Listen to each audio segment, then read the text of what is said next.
Сәлем қыздар, Ассалем арнасына қош келдіңіздер. Бүгінгі видео рецептімізді өте дәмді тауық етінен котлет әзірледім.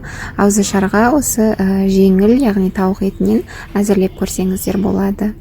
Ең алдымен тауықтың төс етін алдым, бір лотоктағы осы екі төс еті, және кішкене сыр, 100 граммдай бір пияз және укроп аламыз. Төс етімізді бұл жерде біз қолымызбен тураймыз, ұсақтап, төртбұрыштап тураймыз. Төс етін білесіздер ғой, кішкене арасы сондай құрғақтау болады піскен кезде, ал бұл жерде біз сол үшін құрғақ болмас үшін қолымызбен турадық. Сол кезде кішкене сочныйлау болады, әрі біз сыр қосамыз және пияз қосамыз.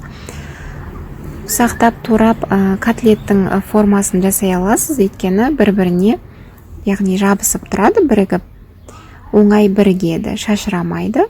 Мінекей осылай ұсақтап турап алдық. Енді біз 100 грамм сырымызды төртбұрыштап ұсақтап тураймыз. Төртбұрышты болу керек. Сырда шашырап кетпейді, яғни тауық етімен бірігіп тұрады. Арасында сондай піскен кезде еріп, әдемі әрі дәмі күшті болады. Сырымызды турап алдық, бір пиязды да ұсақтап турап, және укропымызды да турап қостық.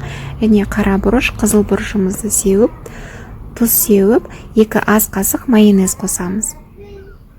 Жақсылап араластырып, қасықпен араластыра аласыздар.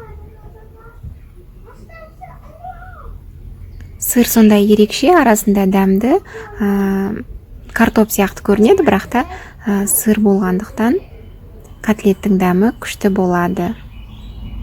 Мінекей араластырып алдық.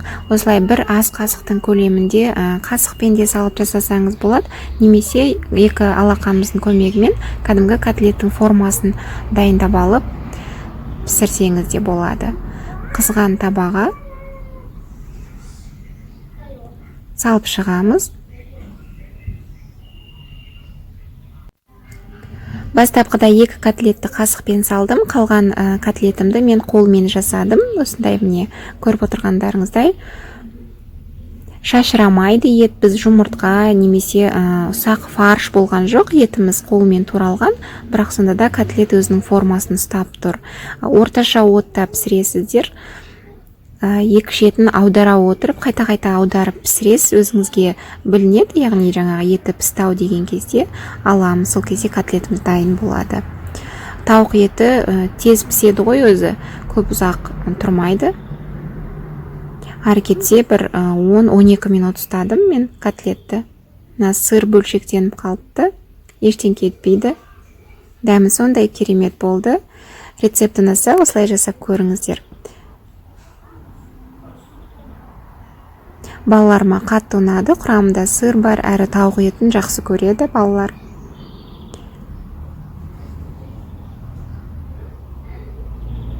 Осындай әдемі котлеттер дайын болды.